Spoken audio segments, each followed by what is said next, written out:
কাপড়টা তুমি খুলে ফেলাও, কিন্তু আমার আল্লাহ তাআলা জীবনের ছোট থেকে শুরু করে প্রত্যেকটা পয়গম্বর এবং নবী রাসূল আমার আল্লাহ তাদেরকে কবিরা গুনাহ থেকে সমস্ত গুনাহ থেকে নিষ্পাপ বানাই দিয়েছে। জোরে বলেন আল্লাহু আকবার।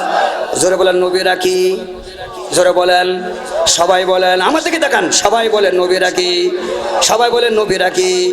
নবীরা নিষ্পাপ, এতে কোনো সন্দেহ নাই। নবীরা নিষ্পাপ, এজন্য কোনো নবী জীবনে গুনাহ করে নাই। জোর করে করাতে গেলেও কেউ করাতে পারে না। আমার ভাই আমার দিকে তাকান, আমি অন্য দিকে যাব না। আমার নবীকে যখন আবু আব্দুল মুত্তালিব বলল যখন হলো না, তখন তারা সকলেই মিলে আবু জেহেল উতবা সাইবার সমস্ত নেতারা বলল, শোনো আব্দুল মুত্তালিব তুমি পারবা না, আমরা মুহাম্মদের কাপড়টা খুলে নেই। জোর করে যখন আমার নবীর কাপড়টা খুলে দিয়েছে, সাথে সাথে আমার নবীর হাঁটুর নিচে কাপড় যাওয়ার আগে আগে আমার পয়গম্বর অজ্ঞান হয়ে সেন্সার হয়ে জমিনের ভিতরে পড়ে গেছে। আল্লাহু আকবার। জোরে বলেন। এইজন্য আল্লাহ তাআলা বলে, দুনিয়ার মানুষেরা কাইফা তাকফুরুনা বিল্লাহি ওয়া কুনতুম আমওয়াতান ফাআহইয়াকুম সুম্মা ইউমীতুকুম সুম্মা ইউহয়িকুম সুম্মা ইলাইহি তুরজাউন। আল্লাহ রাব্বুল আলামিন আমাকে আপনাকে দুনিয়ার ভিতরে আল্লাহ রাব্বুল আলামিন আমার আপনার আদেশ করে বলে, দুনিয়ার মানুষেরা, হে দুনিয়ার মানুষেরা, তোমরা কেমন করে আমি আল্লাহ তাআলার নাফরমানি করো, যে আমি আল্লাহ রাব্বুল আলামিন দুনিয়ার মধ্যে আমি আল্লাহ তাআলা তোমাদের জন্য, আল্লাহ তাআলা বলেন কাইফা তাকফুরুনা বিল্লাহি ওয়া কুনতুম আমওয়াতা। হে দুনিয়ার মানুষেরা, তুমি কেমন করে নাফরমানি করো, কিভাবে আমি আল্লাহ তাআলার নাফরমানি তুমি করতে পারো, যে আমি আল্লাহ তাআলা তোমাকে মৃত্যুর কোলে নিয়ে যাব, তোমাকে আমি আল্লাহ তাআলা মৃত্যু দান করব, তোমাকে মরতেই হবে। এই কথা যার স্মরণ আছে, আল্লাহ তাআলা বলে সে কখনো আমি আল্লাহর সাথে নাফরমানি করতে পারে না। জোরে বলেন না কথা ঠিক কিনা? আমার ভাইয়ারা, এই জন্য ওই আল্লাহ তাআলাকে মানতে কারা কারা যে হাত তুলে দেখান, নারায়ে তাকবীর, লিল্লাহি তাকবীর। কোরআন হাদিসের আলো, নারায়ে তাকবীর, লিল্লাহি তাকবীর। হাত নামান আমার ভাইয়ারা। এই জন্য আল্লাহ তাআলা বলে, বান্দা যখন তোমার মরণ হবে, তুমি মৃত্যুর কথা যখন তোমার স্মরণ হয়, তাহলে কেমন করে তুমি আমি আল্লাহর সাথে নাফরমানি তুমি করতে পারো? হে দুনিয়ার মানুষ, এই জন্য তুমি জানিয়ে রাখবা, আমি রব্বুল আলামিন দুনিয়ার প্রত্যেকটা মানুষ সমস্ত প্রাণীকুলকে আমি আল্লাহ সৃষ্টি করে দিয়েছি। সৃষ্টি করার পরে আমি আল্লাহ তাআলা তাদের জন্য একটা লাগাম, একটা রশি আমি আল্লাহ রেখে দিয়েছি। সেই লাগাম আর রশিটার নাম হলো আল্লাহ তাআলা কয়মুত। আল্লাহ রাব্বুল আলামিন বলেন, যত বড় বাহাদুর, যত বড় রাজা আর বাদশাহ হোক না কেন, পৃথিবীর কোন রাজা বাদশাহ, পৃথিবীর কোন ধনী আর কোন গরিব, কোন ফকির আমি আল্লাহর হাত থেকে, মৃত্যুর হাত থেকে কোন আল্লাহর বান্দা রেহাই পাওয়া সম্ভব নয়। এই জন্য বান্দা নাফরমানি করো। এই দুনিয়ার মানুষেরা, আমি আল্লাহকে তোমরা চিনতে পারো না, আমি নবী আমার নবীকে তোমরা চিনতে পারো না, আমি আল্লাহর দ্বীন আর ধর্ম তোমার ভালো লাগে না, আমি আল্লাহর নামাজ তোমার ভালো লাগে না, আমি আল্লাহর ইবাদত তোমার ভালো লাগে না। আল্লাহ তাআলা বলে, বান্দা জানিয়া রাখবা, সকালবেলা তুমি ঘুম থেকে ওঠো, ঈশার নামাজ না পড়িয়া তুমি ঘুমায় যাও। এ বান্দা কখনো খেয়াল করেছো? আল্লাহ তাআলা বলে, তুমি যখন ঘুমায় যাও, আল্লাহ কয় তুমি মরণের ভিতরে আছো। মানুষ যখন ঘুমায় যায়, মানুষ মারা যায়। জোরে বলেন না কথা ঠিক কিনা? মানুষ মৌতের মতো ঘুমায় যায়, মানুষের কোনো স্মরণ থাকে না, মানুষের কোনো জ্ঞান থাকে না, মানুষের গায়ে হাত না দেওয়া পর্যন্ত একজন মানুষ জাগ্রত হয় না। আল্লাহ কয়, বান্দা যে ঘুমের ভিতরে তুমি ঘুমায় আসো, ঘুমের ভিতরে তুমি রয়েছো, আমি আল্লাহ যদি তোমার নিঃশ্বাসটা বন্ধ করে দে, দুনিয়ার হাজার মানুষ যদি তোমার জাগ্রত করে, আল্লাহ কয় আর জাগ্রত করার সময় হবে না। কত মানুষ এশার নামাজ না পড়িয়া ঘুমায় গেল, এই মানুষ মানুষগুলা ভাইজান ফজরের সময় ভাইজান রে সকাল 7টা বেজে গেছে, ঘরের ভিতরে কি আব্বা আব্বা করে ডাক দেয়, আব্বার খবর নাই, আব্বার মরা দেহ, আব্বার লাশ হয়ে গেছে, আব্বা আর দুনিয়ায় জীবিত না। এমন হয় কি হয় না? জোরে বলেন, আরো জোরে বলেন, হয় কি হয় না? তাহলে ঘুম দেওয়ার মালিক কে? জোরে বলেন কে? আলাম নাজআলিল আরদা মিহাদা ওয়াল জিবালা আওতাদা ওয়া খালাকনাকুম আজওয়াজা ওয়া জাআলনা নাওমাকুম সুবাতা। জোরে বলেন আল্লাহু আকবার। আল্লাহ তাআলা বলে, আমি আল্লাহ তাআলা তোমাদের ঘুম দিলাম, আমি আল্লাহ তোমাদের শরীরের দেহের আরামের জন্য। সুতরাং মানুষ, তুমি যত বড় বাহাদুর হও, ঘুম যদি তোমার চোখে দিয়ে দিই, যত বড় বাহাদুর হও, আল্লাহ কয় তোমার বিছানা খুঁজতে তুমি রেডি হয়ে যাও, তোমার দেহে আর বল থাকে না, তোমার শরীরে আর বল থাকে না বান্দা।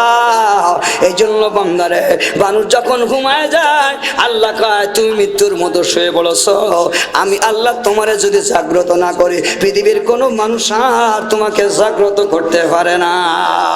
এই জন্য বান্দাই নাফরমানি করিস না।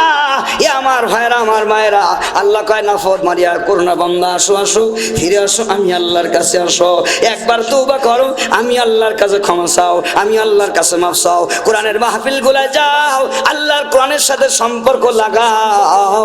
সলক্ষ সাহাবারা যেভাবে সম্পর্ক করেছে, তাদের মতো জীবন তৈরি করো, তোমার জীবনটা এমন জীবন হবে, যেই জীবনটা আমার নবীর সাথে জান্নাতি হবে। জোরে বলেন আল্লাহু আকবার।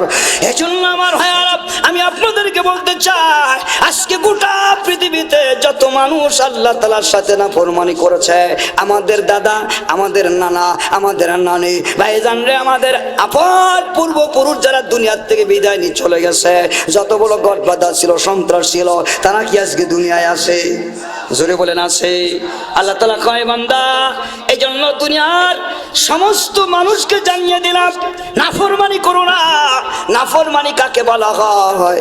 সবচেয়ে বড় নাফরমানি হলো বান্দা ইবাদতের জন্য আমার আল্লাহ ডাক দেয়, আকিমুস সালাত, আকিমুস সালাত, নামাজ আদায় করো, নামাজ আদায় করো, হাইয়া আলাস সালাহ, হাইয়া আলাস সালাহ।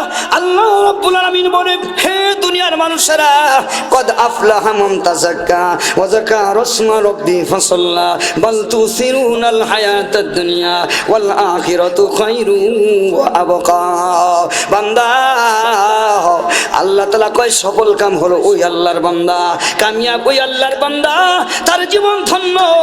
যে আল্লাহর বান্দা দুনিয়ায় কাজও করে, ভাইজান দুনিয়ার সংসার জীবন করে, দুনিয়ার সব কিছু করে, কিন্তু আল্লাহর হুকুম সে কখনো ভুলে যায় না। চিৎকার দিয়ে বলেন আল্লাহু আকবার। এরাই হলো কামিয়াব। ভাইজান সলক্ষ সাহাবায়ে কেরাম এভাবে কামিয়াব হয়েছিল। আল্লাহ তাআলা কয় বান্দা, এই জন্য বান্দা খুব বলে যেও না, কেমন করে নাফরমানি করো আমি আল্লাহর, কেমন করে ভুলে যাও আমি আল্লাহর। যারা আমি আল্লাহরে ভুলে নাই, যারা আমি আল্লাহর ভুলে নাই, তাদেরকে তাকিয়ে দেখো, গোটা পৃথিবীতে তাদের সম্মান আর তাদের ইজ্জত গোলা তাদের কবরের পাশে দাঁড়া যাও। সারা পৃথিবীর মানুষের কলবার দিল গোলা তাদের কবরের পাশে দাঁড়ালে এই গায়ের লোম গোলা খাড়া হয়ে যাও। আল্লাহু আকবার। জোরে বলেন, আর জোরে বলেন আল্লাহু আকবার। হে আমার ভাইরা, আমার মায়েরা, এই জন্য বুঝতে হবে আমার ভাইয়ারা, মহান আল্লাহ রাব্বুল আমিন আমাকে আপনাকে দুনিয়ার মুসলমান হিসাবে মুসলমানের ঘরে জন্ম দিয়েছেন, আমি আপনি মুসলমান। আল্লাহ তাআলা বলে বান্দা, এই জন্য তোমাকে আমি আল্লাহ সৃষ্টি করছি। পৃথিবীর মানুষ কোন জায়গায় কার মরণ হবে, কোন জায়গায় কে মারা যাবে, আমরা কিন্তু কেউ জানি না। জোরে বলেন জানি, আর জোরে বলেন জানি। কে জানে? জোরে বলেন কে জানে? জোরে বলেন কে জানে? তাফসীরের কিতাবের ভিতরে আল্লাহ তাআলা ভাইজান কোরআনে কারীমের তাফসীরের কিতাবের ভিতরে লিখছে, হে মুসলমান, প্রত্যেকটা মানুষ আমরা যারা দুনিয়ায় জন্মগ্রহণ করেছি, আমাদের নাভির 1 ইঞ্চি নাভিটারে ভাইজান পৃথিবীর 1 ইঞ্চি মাটি দিয়া প্রত্যেকটা মানুষের নাভিটারে তৈরি করা হয়েছে। জোরে বলেন আল্লাহু আকবার। ওখান থেকে মাটি নিয়ে মানুষের নাভিটা তৈরি করা হয়েছে। সেই জায়গা থেকে আমার আপনার নাভিটা 1 ইঞ্চি মাটি ভাইজান নাভিটা তৈরি, ওই জায়গায় আমার আপনার লাশের দাফন হবে, আমার আপনার লাশের কাফনের দাফন হবে। চিৎকার দিয়ে বলেন আল্লাহু আকবার। তাফসীর মাঝানির ভিতরে লিখেছে আমার ভাইয়ারা, যে জায়গার মাটি দ্বারা আমার আপনার নাভিটা তৈরি, ওই জায়গায় আমার আপনার কবর হবে। হে আমার ভাইয়ারা, এই জন্য বাংলাদেশের ছেলে সৌদিতে মারা যায়, ঠিক কিনা জোরে বলেন? বাংলার ছেলে ভাইজান ছিল বাংলাদেশে, আমেরিকায় চলে যায়। বাংলার ছেলে ছিল মালয়েশিয়া চলে যায়। বাংলার ছেলে ছিল ভাইজান রে সাউথ আফ্রিকা চলে যায়। বাংলার ছেলে বিভিন্ন জায়গায় চলে যায়। আল্লাহ কয় বান্দা, সেই মানুষটা যে জায়গায় তার দাফন হয়েছে, তার ওই নাভিটা ওই জায়গার মাটি দ্বারা তৈরি। চিৎকার দিয়ে বলেন আল্লাহু আকবার। এই জন্য আমার আপনার নাভিটা কোন জায়গার মাটি দ্বারা তৈরি আমি আপনি জানি না। প্রশ্ন হতে পারে, হুজুর যারা অন্য ধর্মের মানুষ, হিন্দু ধর্মের মানুষ, তাদের নাভিটা, তাদের দেহটা তো মাটি দ্বারা, আগুন দ্বারা পুড়িয়ে দেওয়া হয়, ছাই করে দেওয়া হয়, কয়লা করে দেওয়া হয়, তাহলে তাদের নাভির মাটিগুলা কোন জায়গা থেকে তৈরি? কিতাবের ভিতরে লিখছে, তাফসিরের ভিতরে লিখছে, তার উত্তর হলো, আমার ভাইয়ারা, নাভি মানুষকে যখন পোড়ানো হয়, দেহের সমস্ত অঙ্গ প্রত্যঙ্গ পড়ে যায়, কিন্তু নাভির টুকরাটা পড়ে না। আল্লাহু আকবার জোরে বলেন, আরো জোরে বলেন আল্লাহু আকবার। আমার ভাইয়ারা, আমার ভাইয়ারা, খুব মনে করে খেয়াল করেন, ওই মানুষের নাভিটা যদি কোনো ভাইজান বাগে খেয়ে নেয়, কোন শিগালে খেয়ে নেয়, সাগরের কোনো মাছ খেয়ে নেয়, ওই নাভির টুকরাটা ভাইজান ওই বাগার শিগালে যেখানে পায়খানা করবে, যেখানে সে বাথরুম করবে, তার পায়খানার রাস্তা দিয়ে ভাইজান ওই নাভিটা পড়ে যাবে, পেটের ভিতরে কোনোদিন হজম হবে না। চিৎকার দিয়ে বলেন আল্লাহু আকবার। মাছে খাইলে সাগরের নিচে যে পড়বে, মনে করতে হবে সাগরের মাটি দ্বারা আমার আপনার নাভিটা তৈরি, ওই জায়গায় হবে আপনার কবর। জোরে বলেন আল্লাহু আকবার। আমার ভাইয়ারা, আমার ভাইয়ারা, এই জন্য হে দুনিয়ার মানুষেরা, কার মৃত্যু কোথায় হবে, কোন জায়গায় হবে, আমরা কিন্তু কেউ জানি না। আমার ভাই, এই জন্য মরণ সবার হবে হবে। মৃত্যুর হাত থেকে দুনিয়ার কোনো মানুষ বাঁচতে পারবে না। এই জন্যই তো আমার নবী মুহাম্মদ আরবি সাল্লাল্লাহু আলাইহি ওয়াসাল্লাম, আল্লাহর পয়গম্বর, মক্কা নগরীতে ওনার জন্ম। জোরে বলেন না কথা ঠিক কিনা? আরব দেশে জন্ম তোমার, নাম যে মুহাম্মদ, নাম যে মুহাম্মদ, নামটি তোমার মধুমাখা, যাই না কভু ভুলে থাকা, জীবন মরণ দিয়ে জানো সপেছি পরাণ, নাম যে মুহাম্মদ, নাম যে মুহাম্মদ। জোরে বলেন মারহাবা। হে আমার ভাইয়ারা, আমার নবীর জন্ম মক্কাতে। জোরে বলেন কোথায়? জোরে বলেন কোথায়? মক্কায়। আমার নবী মক্কা নগরীতে জন্মগ্রহণ করেছেন। নবী ভাইজান এমন এক জায়গায় জন্মগ্রহণ করেছে বাবা, সেই জায়গার নাম আল্লাহ তাআলা কোরআনে কারিমে বলেন, ইন্না আউয়ালা বাইতিন বুজিয়া লিন-নাসি লাল্লাযী বিবাক্কাতা মুবারাকাও ওয়া হুদাল লিল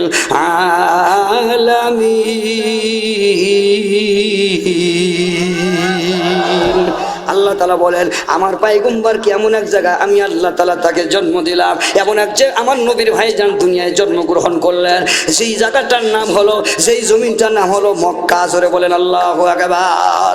আল্লাহ রাব্বুল আলামিন বলেন, পৃথিবীর প্রথম ঘর, পৃথিবীর প্রথম ঘর, সেই ঘরটা মানুষের ইবাদতের জন্য বানানো হলো। জোরে বলেন আল্লাহু আকবার। আমার দিকে তাকান, কিসের জন্য বলেন? যেই ঘরটা মানুষের ইবাদতের জন্য বানানো হলো, প্রথম ঘর, ওই ঘরটা আল্লাহ তাআলা কিসের জন্য বানালেন? জোরে বলেন কিসের জন্য? জোরে বলেন ইবাদতের জন্য। জোরে বলেন কিসের জন্য? ইবাদতের জন্য প্রথম ঘরটা বানাইলেন। ওই ঘরের নাম হলো কাবা। জোরে বলেন কাবা। কাবা ঘরকে ভালোবাসি কারা কারা হাত তুলে দেখান আল্লাহু আকবার। আমার নবী মক্কা নগরীতে জন্মগ্রহণ করলেন, সেই মক্কা আল্লাহ তাআলা বলেন পৃথিবীর প্রথম ঘর যেটা বানাইলাম, ইন্না আউওয়ালা বাইতিন বুজিয়া লিন-নাস লাল্লাযী বিবাক্কাতা মুবারাকাও ওয়া হুদাল লিল আলামিন। আল্লাহ কয় এই ঘরটা এমন একটা ঘর যার নাম কাবা। কাবা, গোটা পৃথিবীর মানুষ ওই দিকে তাকিয়ে নামাজ আদায় করে। সুবহানাল্লাহ জোরে বলেন। ওই দিকে মুখ করে নামাজ আদায় করে। ও মুসলমান যারা কাবা ঘর চোখে দেখে, আল্লাহর কসম দাঁড়িয়ে মনে হয় যেন 2-3 মিনিট ধরে কি দেখতেছে। জোরে বলেন আল্লাহু আকবার।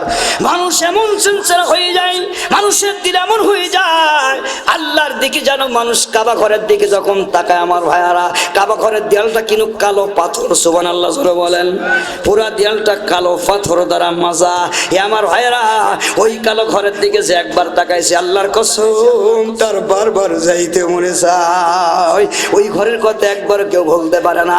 আমার নবী জন্মগ্রহণ করলেন ওই মক্কা নগরীতে। আমার দিকে দেখেন আমি কি বলতে চাই, কথা না বললে শুরু থেকে না বুঝলে বুঝবেন না। এই জন্য কথাগুলি আমার শুরু থেকে শুনে যেতে হবে। আমার ভাইয়ের আমি কি বোঝাতে চাই, আমার নবী মক্কা নগরীতে জন্মগ্রহণ করলেন। ওই কাবা ঘর যেখানে তৈরি হয়েছে, আমার নবী ভাইজান কাবা ঘর থেকে আমার পয়গম্বরের ঘরটা বেশি দূরে নয়। আমার নবী যে ঘরে জন্মগ্রহণ করেছে ওই ঘরটা আল্লাহর নবী যেই কাবা ঘর চোখে দেখেছেন ওর থেকে সামান্য 1/2 কিলোমিটার দূরে না, পাশেই হলো আমার নবীর জন্মভূমি। একটা ভাইজান 2 তলা ঘর ওইভাবেই রাখা আছে। চিৎকার দিয়ে বলেন আল্লাহু আকবার।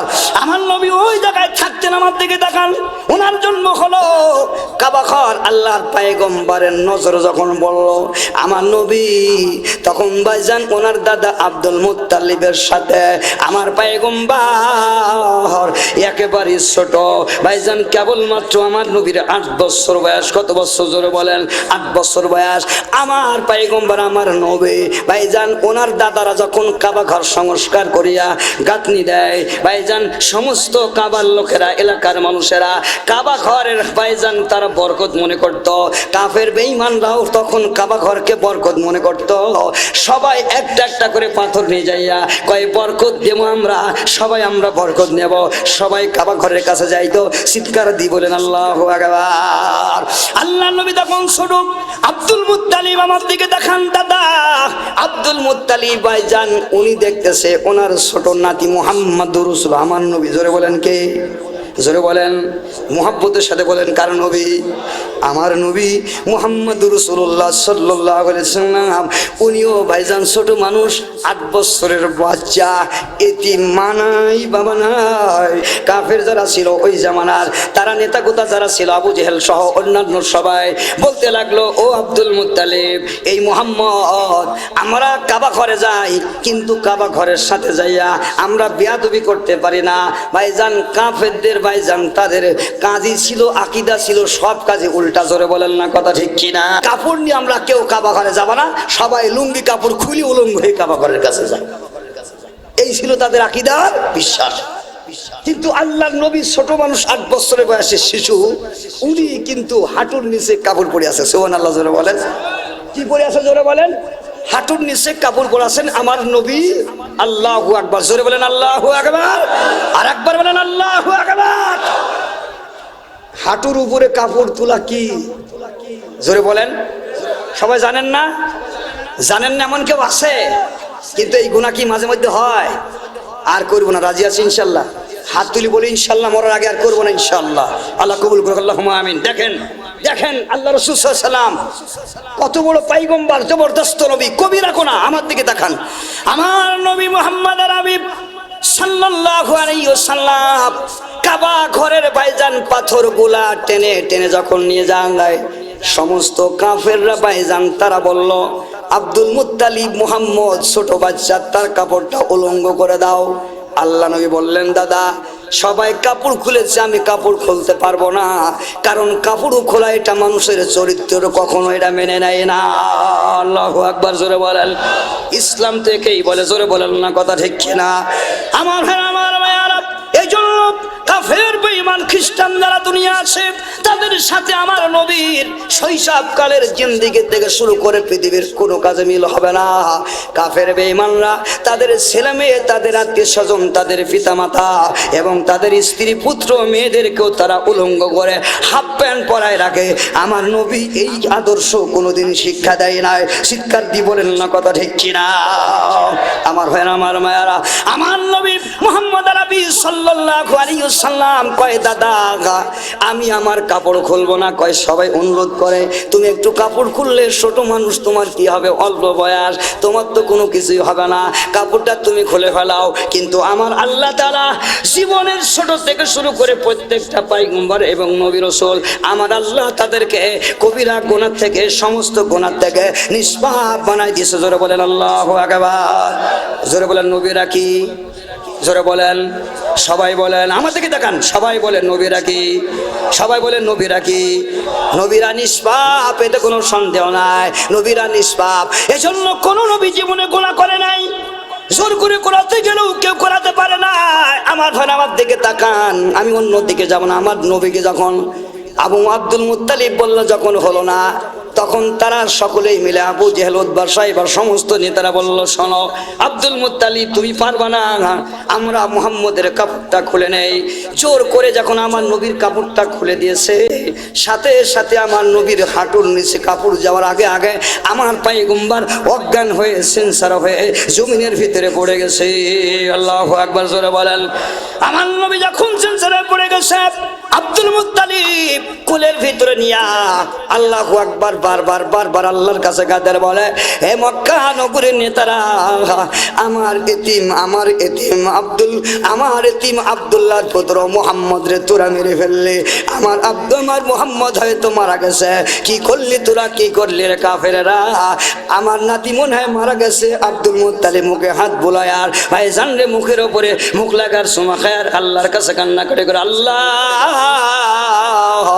মুহাম্মদ হয়তো মারা গেছে, কি করলাম কি করলাম, হে মক্কাবাসী কি করলি তোরা।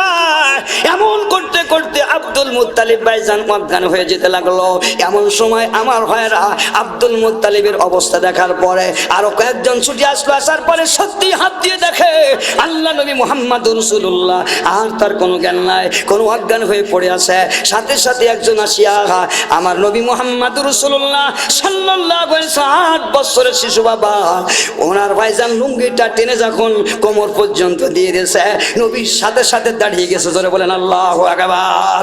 আমার আল্লাহ তাআলা আমার পয়গম্বরের দ্বারা ছোট্ট একটা কবিরা গুনাহ হবে, এটাও আমার আল্লাহ তাআলা বরদাস্ত করে নাই। আমার নবীকে হাঁটু আগলার কবিরা গুনাহ থেকে বাঁচায় নিয়েছে। চিৎকার দিয়ে বলেন আল্লাহু আকবার। অজ্ঞান হয়ে গেলে মানুষের আর কোনো গুনাহ থাকে না। জোরে বলেন না কথা ঠিক কিনা? এই জন্য কাফেররা চাইছে কিন্তু পারে নাই। ওই নবী কাবা ঘর ভাইজান নিজে হাতে ছোট্টবেলায় যেই কাবা ঘর নিজে হাতে ভিত দিয়েছেন, নিজে হাতে দাদার সাথে ভাইজানের পাথর বয়ে দিয়েছেন। যখন আল্লাহর পয়গম্বর নবুয়তে পাইলেন, কাবা ঘরের মর্যাদার ভালোবাসা আমার নবী যখন পাইলেন, হে আমার ভাইয়েরা বলেন তো দেখি কেমন মজা লাগে। সুবহানাল্লাহ জোরে বলেন। আমরা গেলে যদি কাবা ঘরে এত মজা লাগে, সেই নবী কাবা ঘরের শান আর মান বুঝেছে, সেই নবী কাবা ঘরের শান আর মান বুঝেছে, ওই নবীর কাছে কাবা ঘর কত মজার ছিল। জোরে বলেন না কথা ঠিক কিনা?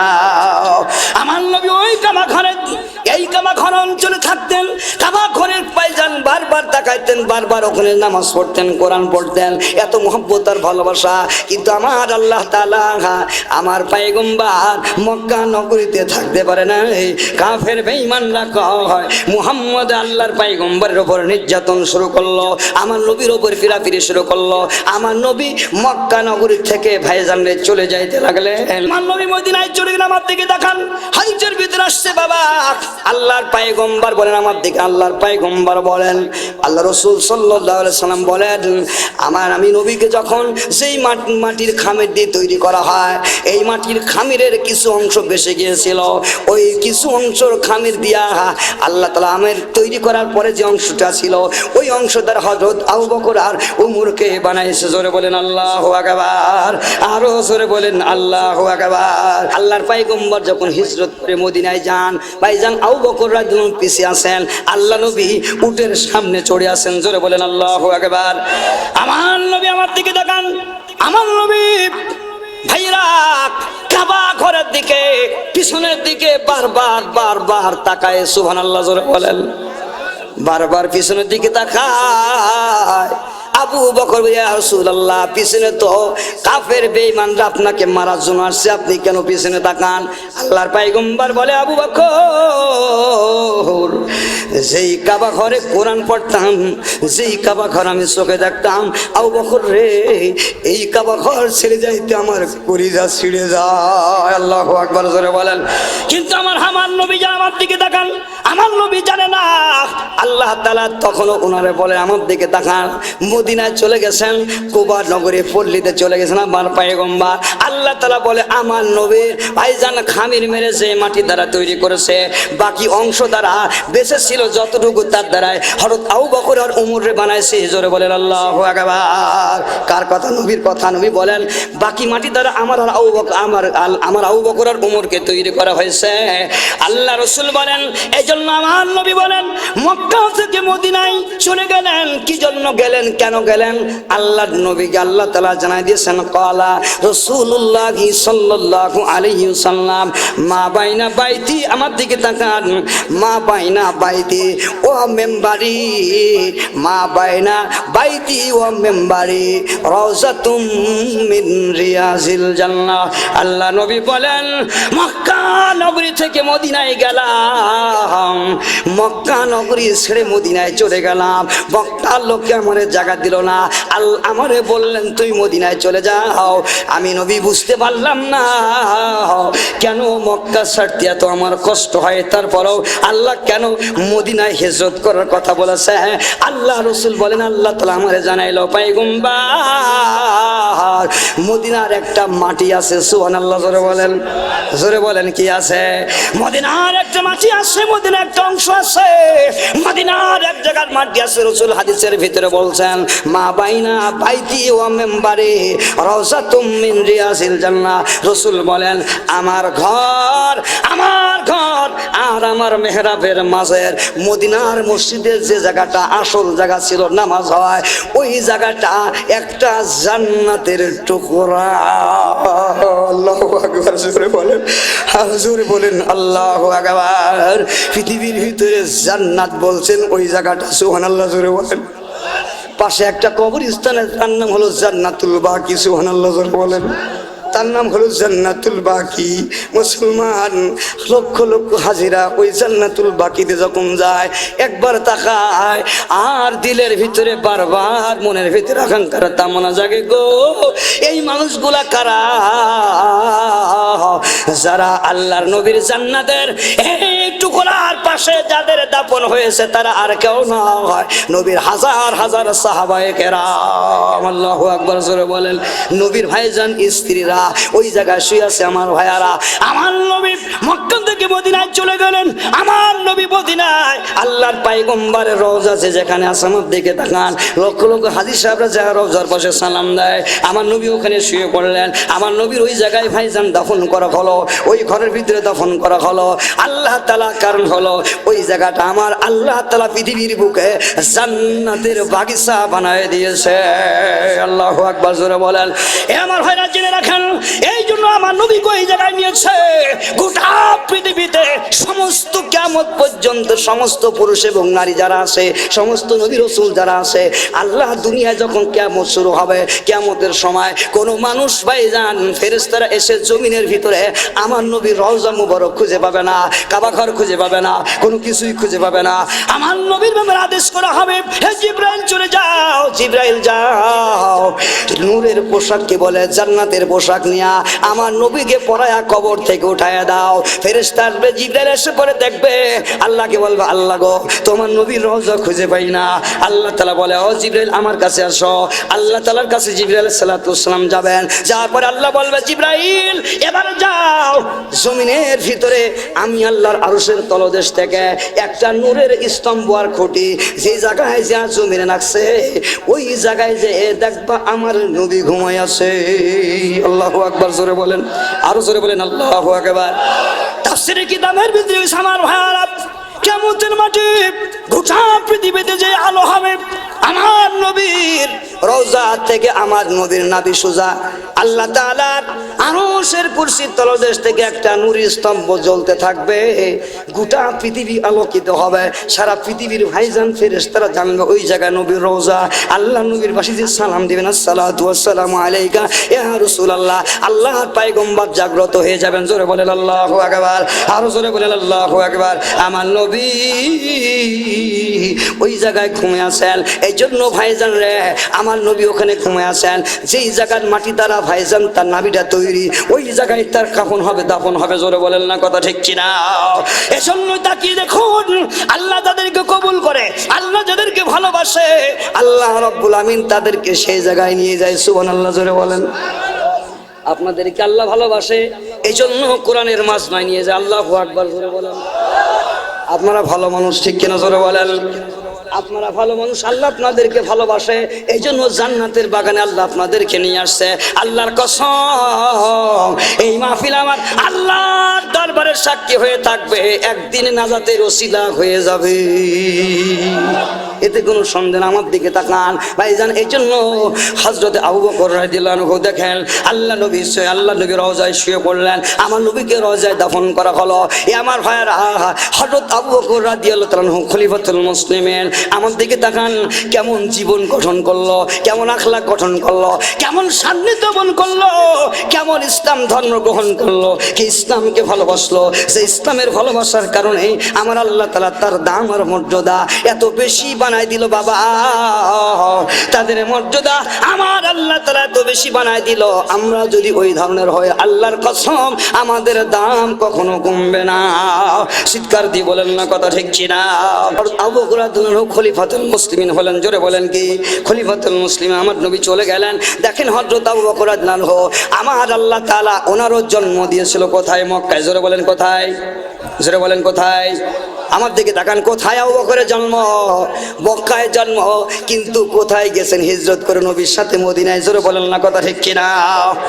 আমার দিকে তাকান, হযরত আবু বকর আমার ভাইয়েরা নিজেও জানে না ওনার কাফন আর দাফন কোথায় হবে, ওনার কবরটা কোন জায়গায় হবে। আমার দিকে তাকান, আমার দিকে তাকান। মজার কথা, সেই জায়গার ভাইজান মাটি দ্বারা আমার আপনার নাভিটা তৈরি, ওই জায়গায় আমার আপনার কাফন আর দাফন হবে।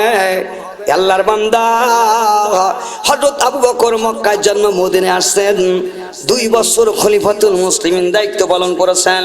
ভাইজান এমন ভাবে দায়িত্ব পালন করেছেন, আল্লাহর কসম আবু বকর গোটা পৃথিবীতে এমন ইতিহাসে এমন নেতা, এমন মানুষ, এমন রাজা আল্লাহর জমিনে আর কোনোদিন আসবে না। জোরে বলেন না কথা ঠিক কিনা?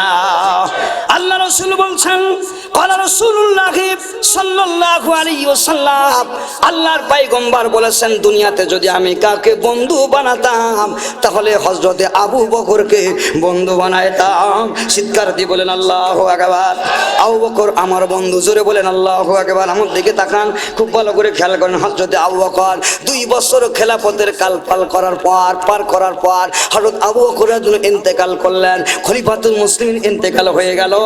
ওনার ইন্তেকাল হওয়ার আগে, উনি যখন মারা যাবে তার আগে হযরত আবু বকর ডেকে বলল, হে আমার সাহাবীরা, আম্মা জান আয়েশা ওনার মেয়েকে ডেকে বললেন, মা আমি যদি মারা যাই, সাহাবায়ে কেরাম জিজ্ঞাসা করলো, গো আবু বকর সাহাবা, আল্লাহর নবীর মুহাব্বতের একজন সাহাবী আপনি যদি মারা যান, আপনার কবরটা আমরা কোন জায়গায় দিব, আপনার দাফন কোন জায়গায় হবে, আমাদেরকে একটু বলে দেন। হযরত আবু বকর বললেন, শোনো, আমি মরার আগে তোমার হাতে, হযরত আম্মা জান আয়েশার হাতে 3টা কাফনের কাপড় হাতে দিলেন। জোরে বলেন সুবহানাল্লাহ।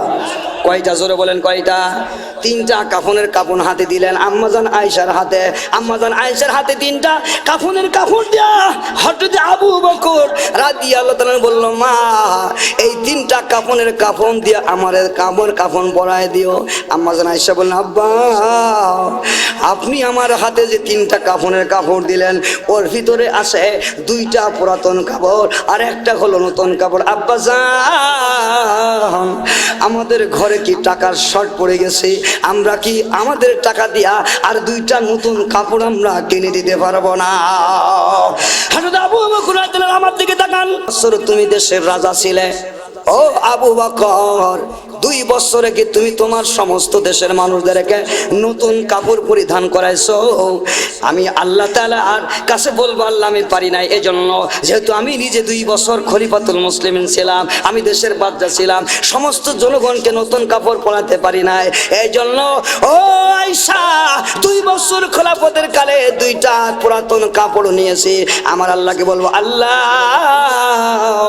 আমার দেশের জনগণকে আমি নতুন কাপড় পরাতে পারি নাই 2 বছরে, এই জন্য 2টা পুরাতন কাপড় নিয়ে আসি আর একটা নতুন কাপড় নিয়ে আসি।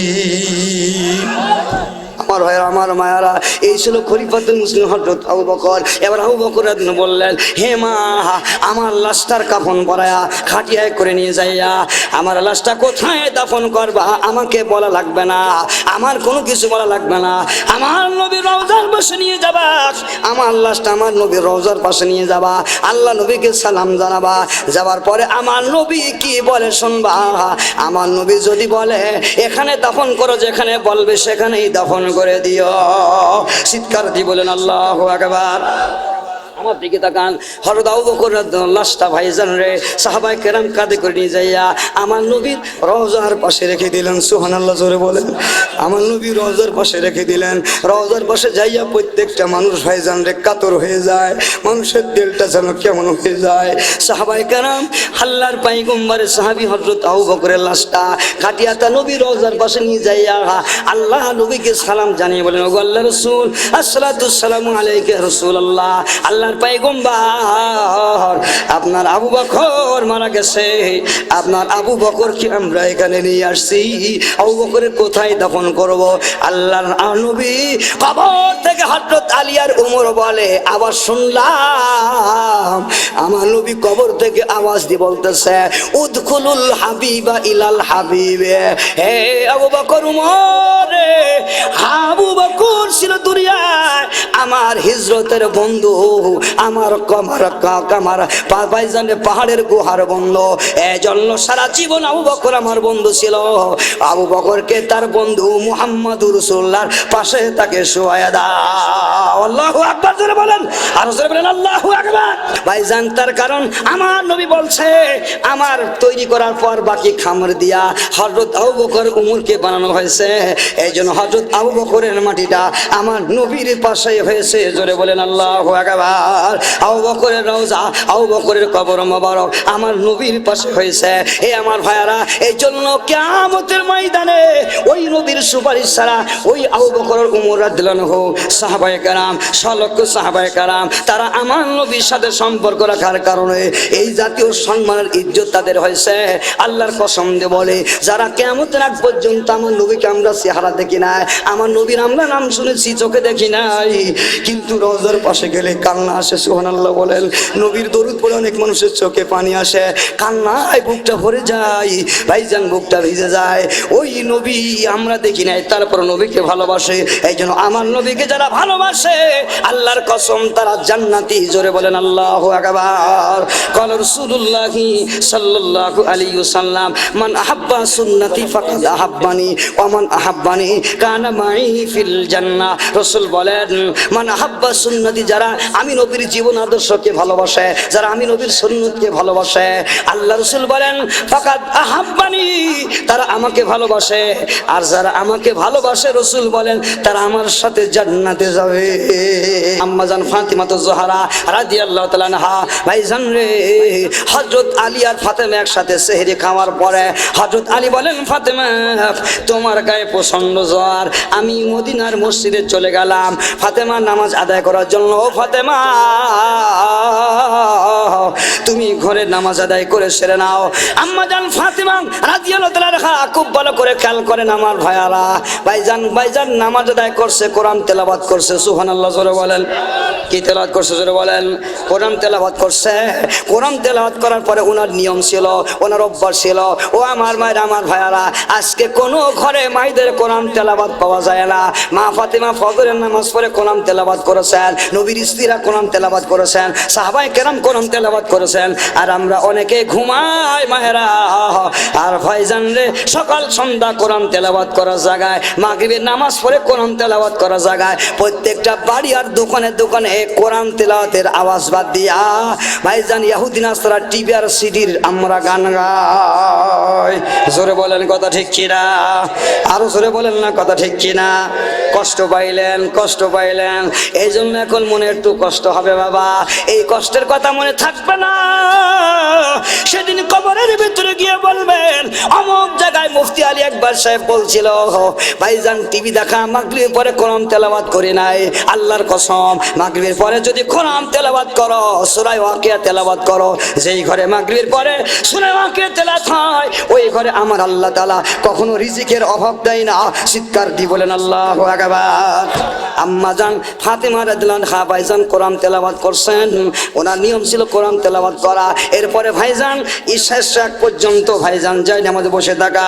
আজকে আর যদি আলিম মদিনার মসজিদে নামাজ পড়ার পর তাড়াতাড়ি বাসায় চলে আসছে, আম্মাজান ফাতেমার গায়ে প্রচন্ড জ্বর। আমার দিকে তাকান, মানুষ যখন মারা যাওয়ার সময় হয় অনেক সময় মানুষের গায়ে জ্বর আসে, জোরে বলেন না কথা ঠিক কিনা? প্রচন্ড জ্বর আসে। আম্মাজান ভাইজান ফাতেমা তো জোহরা রাদিয়াল্লাহু আনহা, ওনার গায়ে প্রচন্ড জ্বর। আলী রাদিয়াল্লাহু আনহু নামাজ পড়ে মসজিদ থেকে বাইরে চলে গেছেন। যাওয়ার পরে হযরত ফাতেমা বিছানায় মুসাল্লা যেখানে বসে থাকে প্রত্যেক দিন, ওই জায়গায় যে খোঁজ করে বলতেছে ফাতেমা কই তুমি, কই কোথায় তুমি ফাতেমা? ফাতেমার ভাইজান খুঁজে পায় না। ভাইজান ঘরটা বেশি জায়গা নিয়ে, হযরত আলীর বাড়িটা বেশি জায়গা নাই, অল্প সামান্য 2 কাঠা জমির উপরও হবে না। ও ভাই, হযরত আম্মাজান ফাতেমা তো জোহরা রাদিয়াল্লাহু আনহা ওই জায়গায় না। হযরত আলী খুঁজতে খুঁজতে যেয়ে দেখেন রান্না ঘরের ভিতরে হযরত ফাতেমা একটা বালতির ভিতরে হাসান হুসাইন হযরত আলী রাদিয়াল্লাহু কাপড় চোপড় সহ সমস্ত কাপড়গুলা ভাইজান বালতির ভিতরে দিয়া ধোয়ার জন্য, কাচার জন্য রেডি করেছে। জোরে বলেন সুবহানাল্লাহ।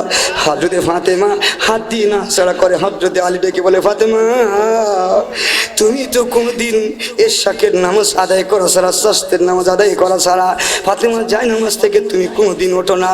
ও ফাতেমা আজকে তুমি অসুস্থ, তোমার গায়ে প্রচন্ড জ্বর। ফাতেমা রে কেন তুমি আজকে প্রচন্ড জ্বর অবস্থায় এই কাজগুলো তুমি কেন করতেছ? হযরত ফাতেমার হাত যেন ভাইজান পড়ে যাইতেছে। ফাতেমা হযরত আলীর হাত চেপে ধরে বলতেছে আলী একটা কথা বলতাম না, বলে আর পারি না। কান্না ভেঙে পড়ে বলে আলী রে আজকে রাতে একটা স্বপ্ন দেখেছি। সুবহানাল্লাহ জোরে বলেন। হযরত আলী জিজ্ঞাসা করে বলে ফাতেমা কি স্বপ্ন দেখেছ? ফাতেমা বলে আলী রে স্বপ্ন দেখেছি আমি যেন ঘরের ভিতরে কি খুঁজতেছি, এমন সময় পিছন থেকে আমার আব্বা জান মুহাম্মদ রাসূলুল্লাহ সাল্লাল্লাহু আলাইহি ওয়াসাল্লাম আমার পিছন থেকে বলতেছে মা ফাতেমা তুমি কই? আমি পিছনে ঘুরে দেখি আমার আব্বা জান আমাকে ডাকতেছে, অন্ধকারে আমাকে খুঁজে পাইতেছে না। আমি বললাম আব্বা আমি এই জায়গায় আছি। আব্বা আব্বা আব্বা করে চিল্লায় কয় আব্বা, কয় আব্বা আসেন আসেন ঘরের ভিতরে আসেন। এরপরে আমার আব্বা কয় ফাতেমা ঘরে আজকে আমি যাব না। ফাতেমা একটা সংবাদ তোমাকে দেওয়ার জন্য আসলাম। ফাতেমা আজকে তুমি সেহরি খেয়েছো হযরত আলীর সাথে, আর আমার সাথে তোমার ইফতারি হবে জান্নাতের দস্তরখানা। আল্লাহু আকবার জোরে বলেন। হযরতে আলী রাদিয়াল্লাহু আনহু কান্না শুরু করেছে। হযরত আলী ঘরের ভিতরে যে কান্নাকাটি শুরু করেছে, ফাতেমা যেই ঘরে শুয়ে থাকে, হযরত আলী আর ফাতেমা যেই ঘরে ঘুমাইতেন ওই ঘরে খাটের উপরে কান্না শুরু করছে। ভাইজান হাত পা এলাই দিয়া চিল্লায় চিল্লায় কান্নাকাটি করে। আম্মা জান ফাতেমা তো জোহরা রাদিয়াল্লাহু আনহা ওই জায়গায় কাঁদতেছে, হযরত আলী আরেক ঘরে কাঁদতেছে। হযরত আলী বলে ফাতেমা তোমার স্বপ্নের ব্যাখ্যা বুঝতে আমার আর বাকি না। ও ফাতেমা বুঝতে পেরেছি তুমি আমাদের ছেড়ে চলে যাবে। হযরত ফাতেমা কাঁদে, হাসান হুসাইন দৌড়ে এসে দেখে আব্বা কাঁদে। আব্বার হাত চেপে ধরে বলে আব্বা কাঁদো কেন? আব্বা কাঁদো কেন? হেসেলে রান্নাঘরে গিয়ে দেখে মা কান্না করে। ফাতেমার হাত ধরে বলে মা কান্না করো কেন? দুইজন আর কান্না। ভাইজান ফাতেমার হাত চেপে ধরিয়া হাসান হুসাইন বাবার ঘরে নিয়ে এসে বলতেছে মা আব্বা কি তোমার মারছে নাকি, গালে দিয়েছে নাকি? হযরত হাসান হুসাইনকে ডেকে বলে ফাতেমা কয় হাসান হুসাইন রে তোরা এখান থেকে যা, তোরা অন্য দিন যেভাবে যাস তোর নানার কাছে যে খেলা খেলিস, আমার নবীর 2টা নাতি ছিল, ওই অত্যন্ত নবীর প্রিয় প্রাণ প্রিয় ভাইজান হাসান হুসেনকে মাঝে মাঝে হযরত ফাতেমা পাঠাই দিতেন বাড়িতে। যখন অশান্তি করত, দুষ্টুমি করত, তখন বলতো তোর নানার কবরের পাশে যা।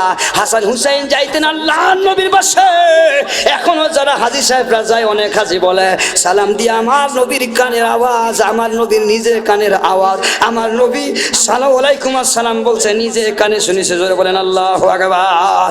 পৃথিবীতে অনেক মানুষ আছে বাবা, আমার নবীর দুইজন নাতি যখন ভাইজান ফাতেমা পাঠায় দিত, আল্লাহ নবী কবর মোবারকের ভিতর থেকে হাসান হুসাইনের সাথে কথা বলতো আর খেলা করতো। জোরে বলেন আল্লাহু আকবার। ফাতেমাকে হাসান হুসাইন যা, নানার কাছে যা। নানার কাছে গেছে, নানা কয় হাসান হুসাইন রে নাতি, তোরা এই জায়গায় কি জন্য আসছিস? আজকের এখানে দাঁড়াস না। কয় কেন নানা? আপনার সাথে খেলা করার জন্য মা পাঠাইছে। কয় না না, আর তোদের এখানে থাকা লাগবে না, চলে যা, তোদের মা শেষ বিদায়ের মুখটা একবারে দেখে নে। হাসান হুসাইন দৌড়ে চলে আসছে। আসার পরে ভাইজান রে ফাতেমার হাত চেপে ধরে বলে মা, নানা বলে দিল তুমি নাকি আজকে শেষ বিদায় নিয়ে চলে যাবা। কিছুক্ষণ পরে হালির কোলের ভিতরে ফাতেমা ধরে পড়লেন, গায়ে প্রচন্ড জ্বর, ইন্তেকাল হয়ে গেল। মা ফাতেমা হযরত আলীর মৃত্যুর সময় হাতটা চেপে ধরে বলতে লাগলো, প্রাণের স্বামী আমার, তোমার কাছে আমার একটা ওয়াদা, আমি যখন মারা যাব মাইকে এলান করা লাগবে না, কোনো মানুষকে জানানো লাগবে না। আমি যদি মারা যাই রাতের বেলায় আমারে দাফন করে দিও। হযরত আলী কাউকে জানাই নাই। হাসান হুসেন হযরত আলী ভাইজান ঘরের ভিতরে ফাতেমার ভাইজান রে গোসল টোসল কমপ্লিট করায়া আল্লাহু আকবার খাটিয়ার লাশ নিয়ে যাবে। এমন সময় রাত হয়ে গেছে। আল্লাহু আকবার কেমন করে আমার দিকে তাকান আল্লাহর পয়গম্বর। এমন সময় হঠাৎ করে হযরত আলী হাসান হুসাইন তিনজনা যখন খাটিয়া ধরবে, এমন সময় আর একজনা খাটিয়া শট কি করবে, কে ধরবে খাটিয়া? আল্লাহু আকবার। এমন সময় গেটের দরজায় দেখে একজন এসে সালাম দেয়, আসসালামু আলাইকুম ওয়া রাহমাতুল্লাহি ওয়া বারাকাত। হযরত হাসান হুসাইন দরজা খুলে দেখে আবু যর গেফারি সালাম দেয়, আলী আলী আমি আবু যর এসেছি। আবু যরকে ডাক দিয়ে বলেন, আবু যর, আবু যর, আমি কি তোমাকে তো সংবাদ দেই না, তুমি কিভাবে আসলে? কয় ও আলী রে, বিনা সংবাদে আমি এখানে আসি নাই। আমি যখন ঘুমাইছি এমন সময় নবী আমাকে স্বপ্ন দেখাইছে ফাতেমা মারা গেছে। ফাতেমার লাশটা ধরে কবরে নেওয়ার জন্য আমি আবু যরকে নবী পাঠাইছে। জোরে বলেন আল্লাহু আকবার। আমার ভাইরা ফাতেমার লাশটা নিয়ে হযরত আলী হাসান হুসেন হযরত আবু যর চারজনা দিয়ে দাফন করে দিলেন। সুবহানাল্লাহ। জোরে বলেন।